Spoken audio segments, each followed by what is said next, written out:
I'm Corey Kareem. I'm Angelina Williams. And make sure to check out our Hidden Figure series on A Different World podcast. Yeah.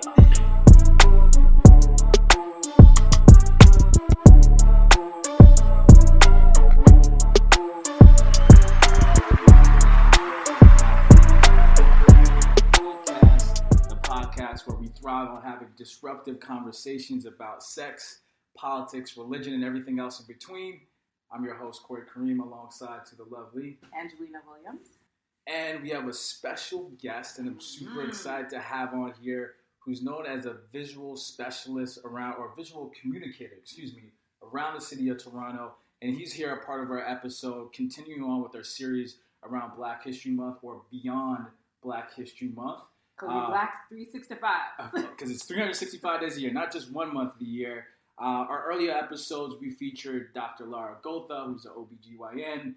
We also had Amoy Henry, who's a successful entrepreneur in the city. And we also had Dr. Kareem Morant, who's a cardiologist. And now we have the ultimate visual communicator, Mr. Mark Stoddart.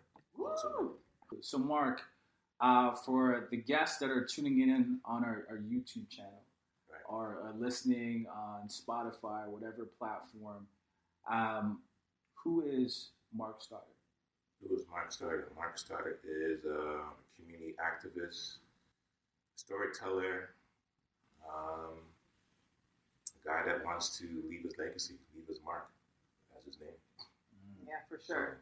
So, just finding new ways to actually share stories in the best way I can while I'm here. Yeah, I'm really actually happy that we have you on the show. You're not nervous? No, I'm cool now. His presence is felt.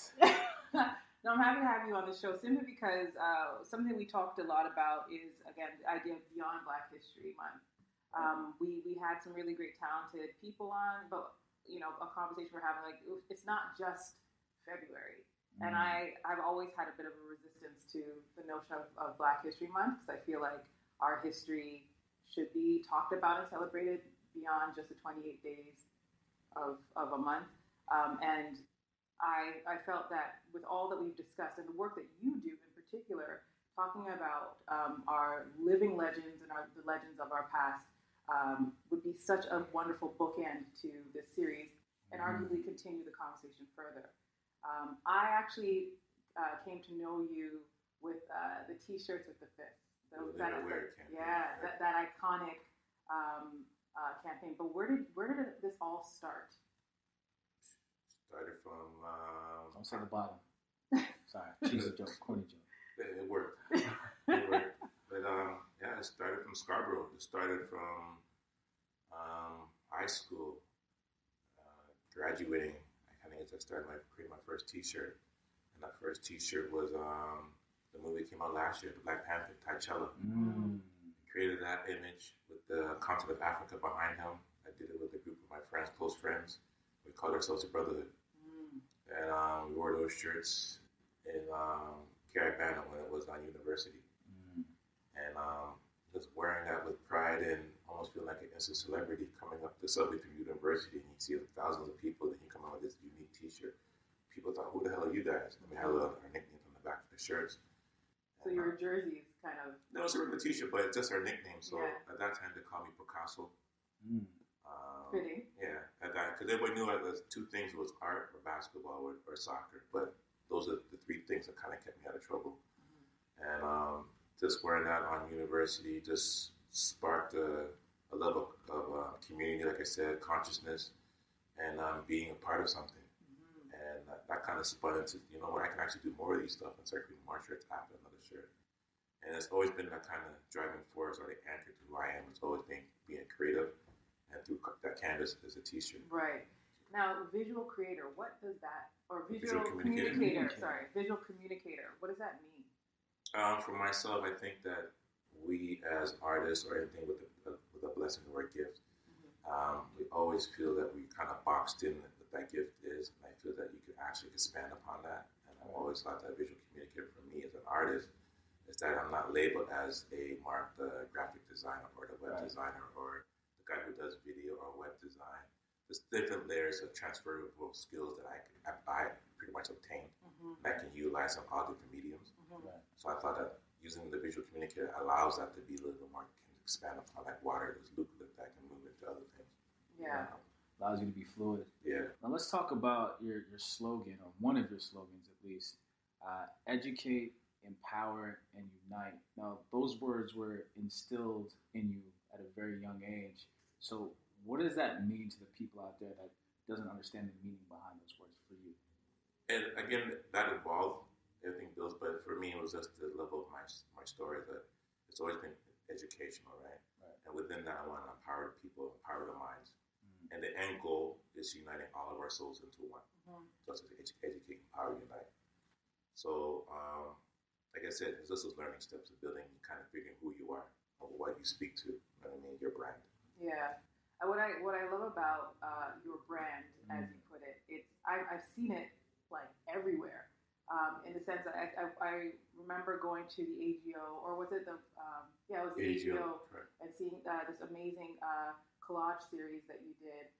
There's even a Converse event that happened down by Distilleries a few years back, and seeing your pieces there. Everybody knows you from Afrofest and our community events too, but it's not just solely for community-based events. You kind of take our message beyond that, which is really, really dope. Yeah, it transcends. I think that as a storyteller, you have to reach all different forms of people, and just to have the ability of blatantly not putting it in your face, but actually allowing people to observe what's there, but there's layers to it. Right.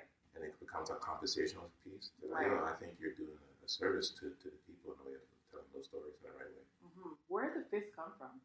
Wow, that's a good question. The fist, iconically, has always been a fist of resistance. And that's been a global symbol for a lot of people. For me, I was moved by it in the 60s. The civil rights movement was being used with the Black Panthers. And I always knew that I was gravitated to that. And I thought that somehow I want to embody that in a way of telling that story in my own way. And just creating it and then seeing where it is now, I'm like totally surreal. Next level. It is, but again, you never know. Just plant the seed, allow it to grow, allow it to manifest itself, and allow it just to connect with the other people who appreciate what you're doing and it's working till this day. For sure, absolutely. It's interesting because the first piece that I purchased was that T-shirt. I mean, with it being just black with no colors to it. Yeah, just the black. Just the black one, and like that was in such high demand. It was kind of crazy. I guess I'm a little bit of a late adapter where that was concerned, because I got one and someone stole it. But it was a T-shirt I wore regularly, and it was kind of me being in the industry that I was in. I wanted to wear it as a punctuation of who I am. So I definitely felt it came with a strong representation. I remember I wore it one year to Fashion Week, and someone said, "Oh yeah, your picture got captured in the Globe and Mail with you wearing this Lee T-shirt." It made me feel really good. It was definitely a conversation thing. It definitely made people's heads turn. But to kind of get into a space where there's very few of us there and make a point of making a statement, I love that T-shirt allowed me to do that in subliminally. Yeah, definitely. It was awesome. So thank you for that contribution. With respects to talking about the fist, the John Carlos collection, like. Few different things I'm thinking about. Like, how did that idea come about? Like, what was like the aha moment for you where you're like, I want this, I'm going to use John Carlos as kind of the anchor around this collection, this line that you were coming about? Like, how did that come about, that process? I'll get to that part. I'll get to the aha moment for me is when we did a book tour with Dr. Carlos. This is now building a relationship with Dr. C. Okay. And we went back to England. That's where I'm from, England. Okay. I'm born in Nottingham, where Robin Hood resides. It just kind of ties in because even Dr. C, his childhood hero was Robin Hood. Yeah. Right? And to be going back home and bringing my hero back to see his hero, it's kind of the aha moment you're asking about. Got it. And when we're in England, I think we're in London. And we're just having lunch, and we're just looking over I don't know what the bridge was, but we're just there, just chilling, waiting for the next interview. And he taps me and says, "Could you ever believe seeing yourself with me back home. Mm-hmm. And I had to take that in and like, holy, I'm not gonna swear, but I was like, man, you're so right. Like you never know what you ask for, right? The universe allows, aligns things to happen. And that was the aha moment. But again, it's the planting of that idea was knowing that that moment happened in '68, having that poster on my wall, and just seeing it, knowing what they stood for and what they went through. Right. But even growing up, I didn't know what they really went through, but I just knew that was that moment that we all can be drawn to of a level of resistance. And knowing the moment, not knowing the history behind that moment, but then building my moment and connecting it and not knowing the history and how it aligns, it's surreal. It's one of those moments I still up to now. I don't try to think too much about it, but it's one of those things like, holy crap, I'm actually here with it. But an iconic legend who actually made a statement that it's around. It's bigger than him. What I find crazy about that, you said so you had a poster in your room of Dr. John Carlos. The three of them. And then years later, you end up working with him. I think that's like it's almost like we create those the vision boards, right? Not knowing that what you actually projecting or thinking about it actually comes to reality. Yeah. And I have a testament for that. So hands down. Absolutely. So the 1968 Olympics. Correct. It was like they're dealing with what they're dealing with at the time happening in the U.S. and he's away at the Olympics and stands up to get his medal. Him and his brothers, raise their fists in the air, and it changed his life forever. Arguably changed the world forever. It was like that, the butterfly effect, if you will. That one gesture sparked or a movement internationally. When we think about your clothing, I mean, people kind of think fashion is just whatever. Fashion's not like a big deal. It's frivolous. It's superficial. But you have made fashion a statement, a political statement, very consciously, right? So what do you hope to happen with Liwi, with the collection that you're producing? What do you want to see happen in your community through your artwork, through your wearable artwork? Well, it's like with any person who here on this earth, you want to leave something that's an imprint, something that's timeless. It's like creating music, like you hear Bob Marley or you hear even from I'm going back to rock and roll, like say Led Zeppelin or things that have a timeless sound to it. I think art has the same ability visually that you can actually impact people or a statement. Going back to what you said in 1968 with the three of them, Peter Norman, the Australian runner, who came in second, and Dr. Carlos, who came in third. All of them going through that tunnel, they knew what they were going to do. Oh, they did know that they were going to do. Oh yeah, most definitely. Oh yeah, they knew that they were unsettled of what's been happening, and they wanted to make some form of a statement. And again, they just grabbed any artifacts that they had at that moment to put together, and let's figure out how we're going to make that statement that resonates throughout the world. So Peter Norman knew what Tommy and Dr. C was going to do, and he wanted to be part of it. And so if you take some time again and you look at the context of that story, all three of them were wearing a badge. And that badge is the Olympic Project for Human Rights. Not just for Black rights, but for everybody. And Peter wanted to be part of that. He had an ultimate sacrifice what he went through in Australia for making that statement. So they wore the button. Dr. C, when you look at it again, the photo, he had his jacket unzipped for the blue-collar workers around the world. Just to show about that, because the protocol said to keep exactly zipped up. And he said, nah, he refused and left it open just to honor that. Dr. C wore beads for the lynchings that are happening around the world, especially in the United States, of course. And then, of course, the iconic gloves. Right. Tommy had the left. No, I'm sorry, Dr. C had the left. Tommy Smith at the right. And if you look at those symbolisms, it tells that story even more stronger. So it's not just that glove; it's all about those other layers behind that. Right. And again, the socks. They took off the shoes, and the shoes that they were wearing were Puma. And they brought those to the stage, and also had their black socks, right? Talking about the poverty around the world. Wow. So it was so despite what the film that I watched was saying, it was very much orchestrated. Oh, most definitely. But I think it's the whole thing about the narrative. Who's controlling the narrative? For sure. Right. Very true. So very so we always Yeah. combat those. And I hear them all the time. I don't jump in all the time. I used to be that guy. I said, no, you gotta check your history, but then go at it. But some people, they want to have it on their lens, or then they switch it and then show them like the more of the white perspective, how Peter was involved and being involved in doing something. But it wasn't just like that. So everybody trying to hold their own story behind it. Right. And the two people that are still alive have to kind of reinforce what was what really happened. And so you started touring with him with the book. I know early 2011. Right, and you actually brought him here to Toronto. Oh man, yeah. That was really amazing. You and I have had many conversations about his reception, and even to this day, this man has sacrificed so much, and still some people are having a challenging time. That's understandable because it's uncomfortable. Of what's going on, right? But it's love when it comes full circle again when you see like activists today, like the Colin Kaepernicks of the world, speaking out and tying in those stories together. So it still keeps you relevant. So we ask about why do art? It's all about connecting the stories that are still going to be relevant.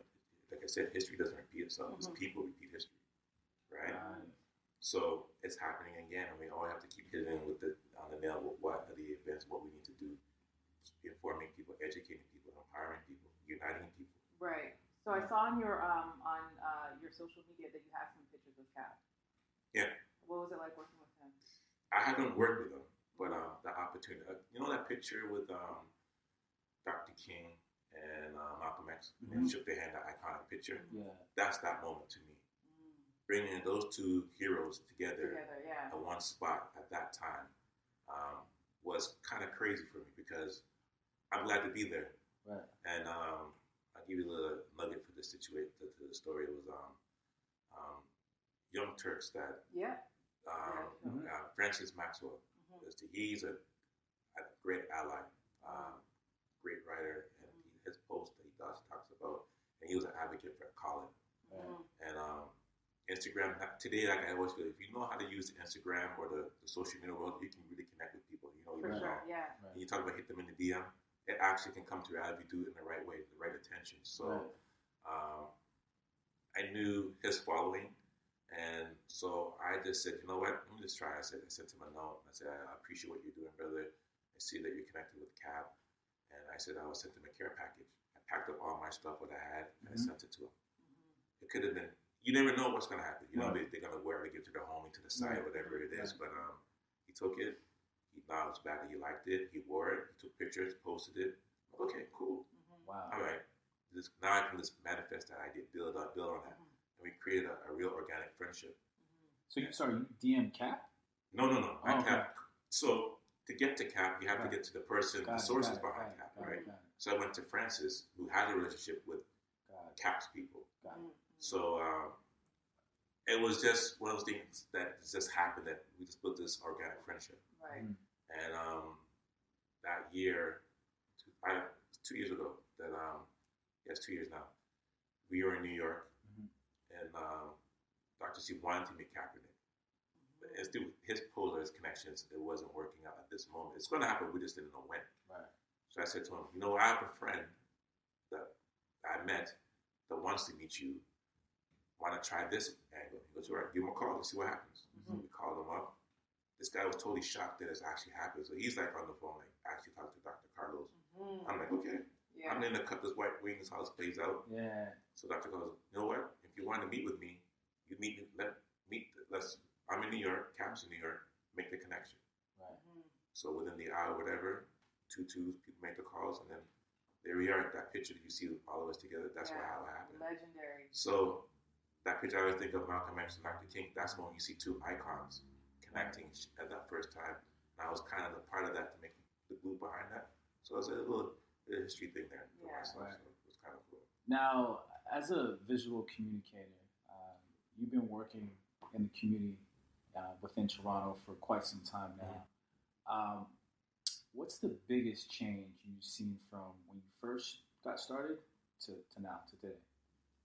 The youth. I think the level of consciousness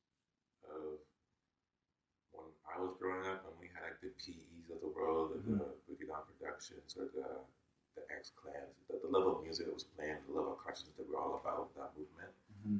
I'm just seeing how the youth now, not level of the music, but the level of connection of mobilizing.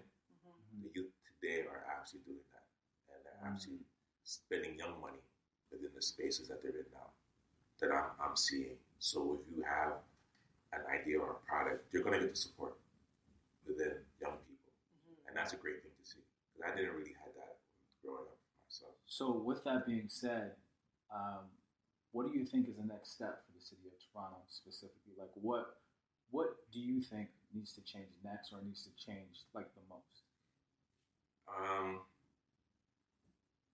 Figuring a way how the older OGs, or the people around, say, late 40s, with the younger people, and how we can bridge the gap that we all can kind of mobilize together and talk that same story and figure out how can we do to move forward together instead of separate and different silos. I think that needs to be the ultimate goal. So for myself, I'm invested because, like, with the young organization like Rise, with Randall and Jay, the founder of it, like, I committed to kind of being his mentor in a way, just helping him along the way.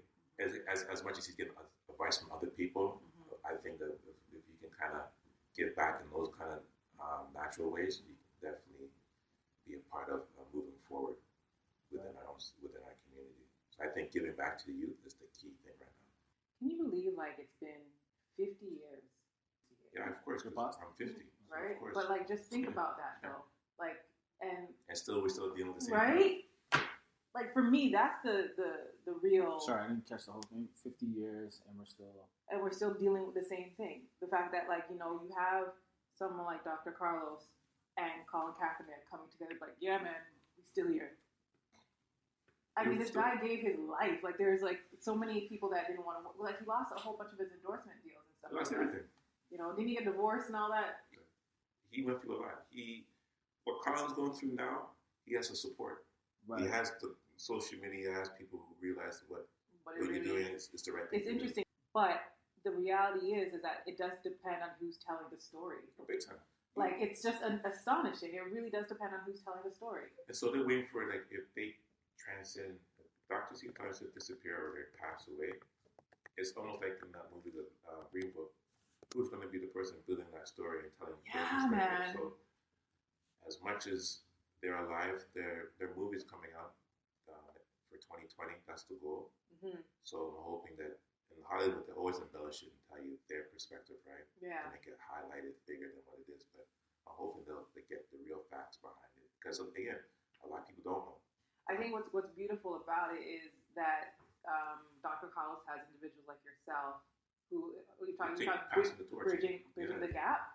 So to ensure that his story doesn't get mistold or it doesn't disappear. I have to. You know, that I think that's a really huge thing. So, but yeah, it's just amazing to see that, you know, you're doing exactly what you're saying we need to have in our city, where there's someone that bridges the gap from one generation to the next. Gotta be a service, man. You can't just be in your own island taking care of yourself. Yeah. You can't do that. As you're doing a disservice to our community. I think that fashion helps with that, though. Like, in terms of making sure the story kind of carries on and using it in or art, I should say, just art in general. Whether it be music, whatever your gift is, you have to find a way to you have to give back. You can't be, like I said, being selfish and making your cash, getting that bag and thinking for yourself. It's impossible. It's well, your art is purposeful. But a lot of people don't want to be purposeful. They're all about getting the cash. Their primary goal is these set routines of speak about this, talk about getting this, I do this, I make all this, I get my money and I'm good. Yeah. And what about the other people that you set that are believing in you, but you're just living this false life? Right. For sure. Now your work has been featured in several galleries, private events, as well as on TV, I believe, as well. So what's next for you? Like, what's that next big project on the horizon for you? I tell you, then I have to kill you. But I, I haven't done a showcase in a while, so something is it's in the works. I am the kind of person that I don't like to say it too early. You always feel like you jinx yourself, kind of thing. But I promised myself I have to actually give back to the community. Last year we did a documentary with Rise with Louis Blanche called Within, and maybe at any time we can. I don't know. It's not. I think we're going to showcase it again. I don't know when, but we did it for Louis Blanche, and it got well reviews. People came to the movie. We had it at Scarborough Town Center, the documentary, and that was kind of, I guess, a segue of feeling like I got to do something more for Louis Blanche and actually be a part of that somehow. Yeah, for sure. That's something I would like to kind of tap my feet into. So, sure, I definitely think that a lot of creative individuals, Black creative individuals, are getting into that space. It needs it. It needs it. That diversity. So that's something that's in the works. Kind of in the works. Every year for Rise, we do our 416 Rise in April. Okay. So the next one's coming up next. Yeah, April 27th. And so we're bringing in Mumu Fresh. Okay. Coming in from Baltimore. Phenomenal singer. If you guys know who she is, you need to check her out. Seriously. Yeah. She's done stuff with us. It's the NPR. She was on there. And she that corner, what's it called? That series? The series, but she won. You went when they performed? Yeah. Oh, yeah. Tiny Desk. Yes. That's what you're talking about. You check that out and check out Mumu Fresh. I'm a big fan. You a big fan? Check out Mumu Fresh. It's done at, is that Howard University? Is that where they do it? Or I have no idea. I got wind of that, and then when I saw, like, I knew of her, but just to see her perform in that kind of small space and hit it. I'm like, yo, I gotta figure out how to get her. With a side note with that, that's when T-Pain shut everybody up. Was like, he can't sing with autotune. When he came on that, everyone was like, okay. T-Pain can sing. He can hold a note. Yeah. One is talented. Yeah. So with that being said, you're known for your collaboration. So you had Dr. Carlos you worked with Nike, you worked with Converse, I think you mentioned. You also worked with Universal Music. Oh, yeah. That was the days of I was burning the candle at both ends. Yeah. I was working at Much Music, and then at the same time, as a graphic designer. Right. I got with the music industry, you're able to kind of merge the thing because within Toronto, you figure your lane. So me being good at what I was doing web design and graphic designer, I got to connect with like people like Socks, Cardinal, Julie Black, Ghetto Concept, the list goes, the Rascals. Right. So I was involved in doing their branding for them. Like they're hiring me to do all their packaging for them. So that opened the door a little bit more. And then that time, my nickname was Corrupt. So people think that's Corrupt. So anybody with the they kind of have a timeline with my name. Right. Like from Picasso, when I was an artist at 89, and then the Brotherhood, I had bald heads because of the clothing line kind of thing. And then when I did Corrupt, people just knew me in the industry because people kind of forget my last name or my first name. Yeah. So Corrupt kind of thing. They always thought it was Corrupt, the rapper, but it was the artist. Right. That's the graphic artist, not the artist. Corrupt. Right. So I kind of use this as building on people to remember who you are. So that was a good time because I was making good cash at that time because I was working and at the same time working with the record labels. So I was like, So with that being said, who is that next collaboration for you? Like who, ideally, like who would you like who's on your hit list? Like you really like to work with next? That's a good question. Honestly, it's just people that I feel that I gravitate to. Like with the whole thing with Mumu Fresh is a great person. I can feel myself being of service for. Right. Dr. Carlos is pretty much that guy for me that I do all his branding for him. So anything on top of that, I don't know. It's a good question, but I just don't know. It's just one of those things that just happens. It works that way. Yeah. But it has to speak to creating things that are going to be timeless, man. Right. It's not for a gimmick. It's not for that quick cash. I'm not about that. Right. That's beautiful. You can't compromise the art. No, I can't. It's not. I never have because I would have been, or else I wouldn't be here where I am right now. For sure. Talk to me about Inner City Angels. The community organization in Scarborough. It just again organically. I was doing stuff through the Toronto School Board, but I needed to be a part of an organization, and they opened arms. Jane Baker, great woman in a way, allowed me to actually be a part of her organization. So they've been around for like 5 years. Well, they've been around for at least 30 years, 35 years in Scarborough in Toronto. And I kind of guess for myself getting involved with them and giving back to the kids and just being storytellers, right? I want the kids, I feel that art is being removed out of the schools. For sure, yeah. And I feel I want to try to bring it back and just allowing kids to be creative or telling stories. With that being said, I wanted to ask you, because I found that very interesting because, technology has changed our world so fast. And I find like now there's a huge focus on software and engineering, that field. And there's kind of like taking out money out of the arts, as you just mentioned. Why do you feel it's necessary to continue investment into the arts and culture? I think just looking at kids get a little bit complacent. And I feel that the arts saved me. If I didn't have the arts, I know I wouldn't be that guy. I would have been that guy in jail or something.